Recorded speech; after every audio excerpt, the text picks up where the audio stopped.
Торжественная выписка новорожденных, родившихся 8 июля, состоялась в перинатальном центре.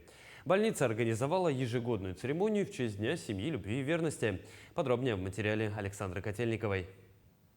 По поручению главы Якутии всем матерям на церемонии вручили сертификаты на целевой капитал «Дети столетия». Отдельный же документ на единовременную выплату получили молодые мамы, ставшие матерями впервые. Семьи с 3 детьми получили не только присвоение статуса многодетных, но и повышенный республиканский материнский капитал. По рождаемости наша республика занимает первое место на Дальнем Востоке и занимает лидирующие позиции по Российской Федерации.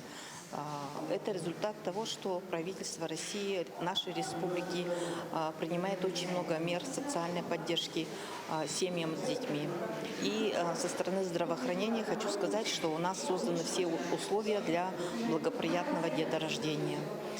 Не только торжественная церемония, но и сам уход за детьми после рождения проходит на высоком уровне. Новорожденные сразу же проходят подлежащие процедуры и выписываются уже с необходимыми прививками. У нас в этот день родилось 17 новорожденных.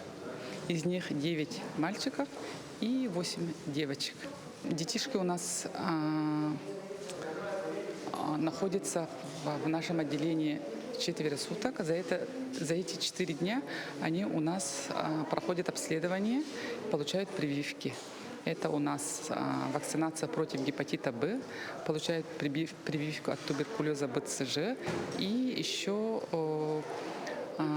проводим расширенный неонатальный скрининг. Среди 17 выписавшихся рожениц перинатального центра 7 женщин являются жителями города Якутска, остальные 10 из районов Якутии. Одна из них – жительница Сунтарского улуса. Ни разу так не выписывалась, конечно. Очень красиво. Все сделано, как сказать, по полочкам. Мне очень понравилось.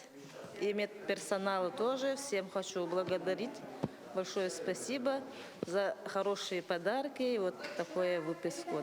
8 июля 2024 года – дата, в которой ценность семьи становится в 2 раза больше. В год семьи и детства в этот день в республике не только праздновали рождение 17 прекрасных детей, но и провели крупные семейные праздники в городе. Александра Котельникова, Иван Сорокоумов, Якутск.